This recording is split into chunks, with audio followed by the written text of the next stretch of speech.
Ok, ce jour dédié pour l'élévation de l'âme de Abigail Hana Maya Bat Karin Malka Zochran Levracha. Ok, alors on est au milieu du chapitre 4. Le Rav avait donné donc, les moyens de se réveiller pour la prudence, pour ne pas faire de péché. Il y avait trois catégories de gens. Les plus hauts, ceux qui recherchent la perfection, dans une conscience parfaite. Deux, ceux qui sont moins que ceux-là. Et là, comment ils vont se réveiller? En pensant que dans l'Amaba, il y a différents degrés.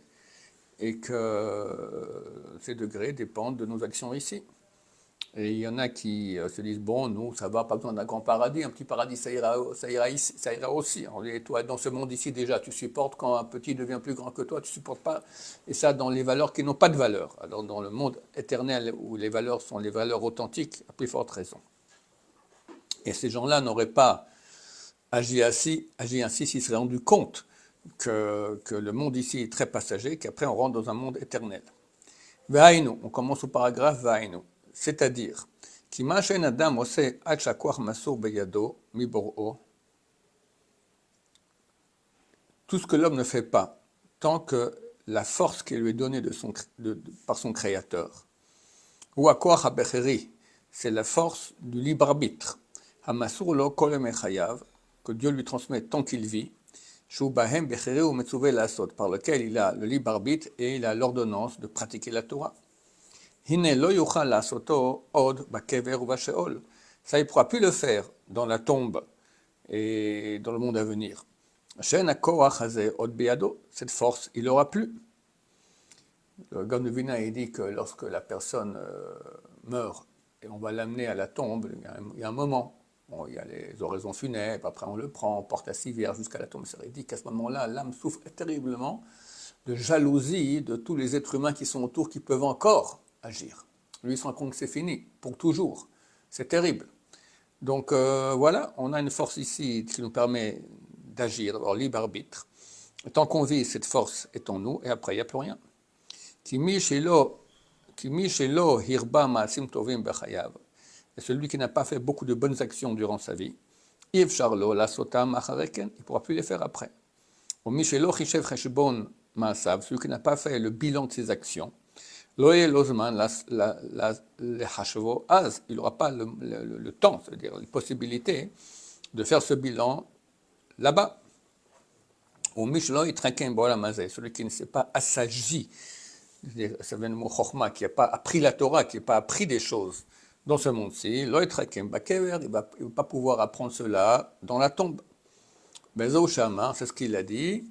Donc, le Rav avait cité Shlomo HaMelech dans Kohelet, dans l'Ecclésiaste, qui en ma'asim vecheshbon vedat vechokma bishol asher ata olech shama. Car il n'y a pas là-bas d'action, il n'y a pas là-bas de bilan, il n'y a pas là-bas de conscience et de sagesse dans la tombe dans laquelle tu vas. Voilà, c'est ici et rien qu'ici. Ça fait peur, hein. Il faut vraiment se... Le Rav Steinman, quand on quitte Jérusalem, alors on passe, il y a quelques collines avec les cimetières, on voit des centaines, milliers de tombes, d'accord. Le Rav Steinman, une fois après Jérusalem, quand on l'a sorti, il est venu silencieux pendant 10 minutes comme ça. Qu'est-ce qui se passait? Il n'avait pas vu. Il voyait les tombes, il voyait cela, il comprenait que voilà, ça le réveillait, qu'il faut profiter de chaque seconde qu'on vit. Donc avec cela, on a fini la deuxième catégorie des gens. Le Rav passe maintenant à la troisième catégorie. Mais, la chose qui va réveiller toute la multitude. Concerne le mérite, la récompense et la sanction eux-mêmes. Quand on verra les profondeurs de la din, de la justice, à quel point elle descend, elle est grande, quoi, la profondeur très grande. Asher Behemet, car en réalité, Raoul Izdazeya ou Lidchared Tamid, il y a lieu d'être bouleversé et plein de crainte, toujours. Kimi Ya'amod Beyom Adin, car qui pourra se tenir le jour du jugement, ou Mitzdak Lifnei Bor'o, et qui pourra dire qu'il a raison devant son créateur. Ba'asher Ashkafato Medagdeket al Kol Davar Katon o Gadol, dont l'observation donc, du Créateur, elle est pointilleuse sur chaque petit détail, grand, petit ou grand. Et comme ça on dit nos sages de mémoire bénie, au Magid l'Adam Maseho. Dieu dit à l'homme sa discussion, c'est ce qu'il a parlé. Même une discussion légère entre un homme et son mari. Des choses, on va dire que on parle de comment dire cela, de relations, de choses légères quoi, entre l'homme et son mari, on pourrait croire que c'est tout à fait légitime. Alors, c'est légitime quand c'est le moment, mais quand c'est pas comme ça, pour s'amuser, etc., rêver, etc., c'est pas légitime du tout. Magadim lo l'adam beshatadin, on lui dit ça à l'homme au moment du jugement. Od amru, encore ils ont dit.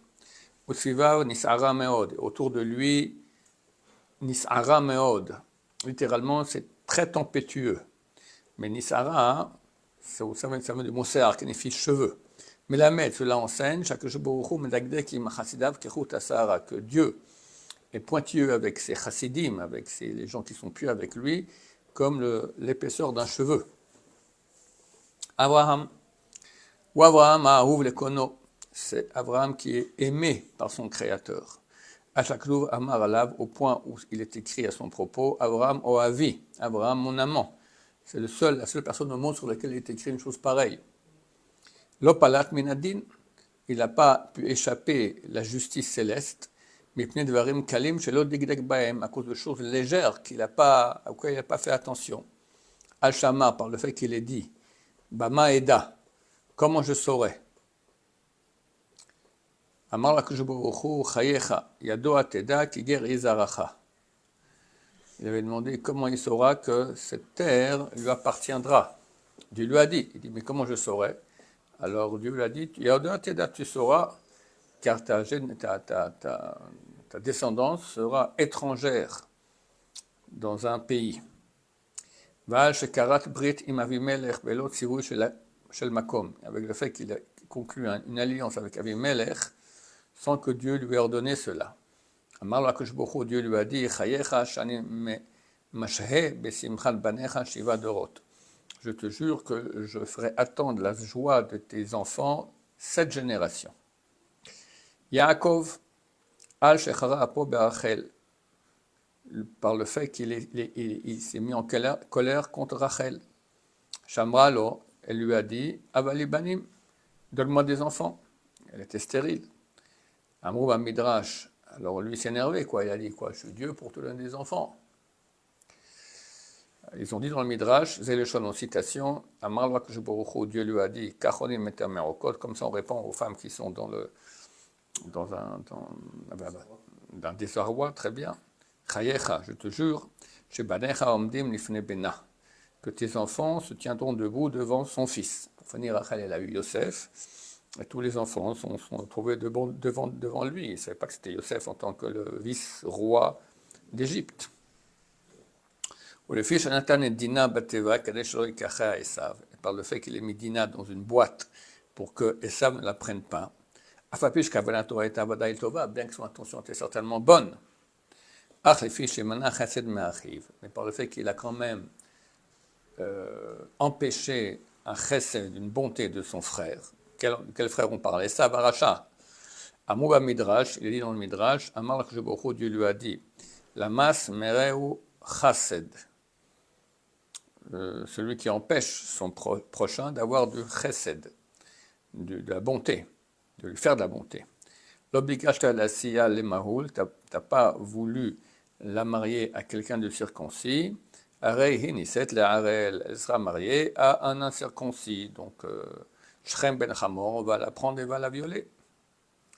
L'obligation à la siya derech eter, tu n'as pas voulu la marier de façon autorisée, elle est mariée de façon interdite. Yosef, les filles Shamar et Sarah Mashkim, par le fait qu'il est dit au cellier, c'est ça, celui qui s'occupe des maîtres et chansons, qui im zachartani ittecha, tu te souviendras de moi quand tu vas être sorti de la prison, tu vas parler au roi. Itsosu losh teshanim, on leur a ajouté 2 ans de prison. Comme on dit, nos sages de mémoire bénie. Yosef Asmo al-Shechanat et Aviv. Yosef lui-même, par le fait qu'il ait momifié son père, Bereshuto Shel Makom, sans qu'il ait reçu l'autorisation de Dieu, O les fiches et Shama Avdecha Avinu Shatak, ou par le fait qu'il a entendu que ses frères ont dit, ton serviteur, notre père, qui était aussi le père à lui, et il s'est tu, les marques chacun d'après des avis différents, cela a provoqué qu'il est mort avant tous les frères. Le premier de tous les frères à être mort, c'est lui. David, le fils de de Torah Zmirot, par le fait qu'il a appelé les paroles de Torah des chants.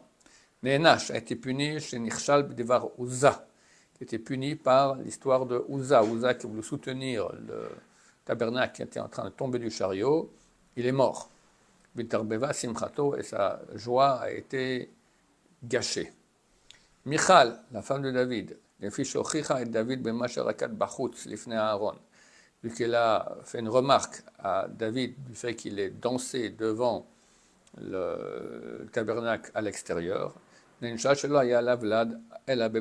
a été punie, qu'elle n'a pas eu d'enfant, ne serait-ce que lorsqu'elle est morte. Elle a accouché, elle est morte en même temps. Chizkiyahu, le fils Shera el Sareh Melech Babel et Bet Nechocho. Le roi Chizkiyahu était un grand sadique, et les ministres de Babylonie sont venus, et il leur a montré dans ses trésors. Nigzar al-Banav liyot sarissim be'echal Melech Babel. Il a été décrété que ses enfants seraient des eunuques dans le palais du roi de Babylonie. Vrabim, Kaele Meod, et beaucoup de choses de ce type-là. Voilà. Alors, on continue la prochaine fois. C'est le passage un peu difficile là où il parle de toutes les sanctions, mais bon, il faut aussi en parler de cela. Baruch Adonai, l'olam, amen ve amen.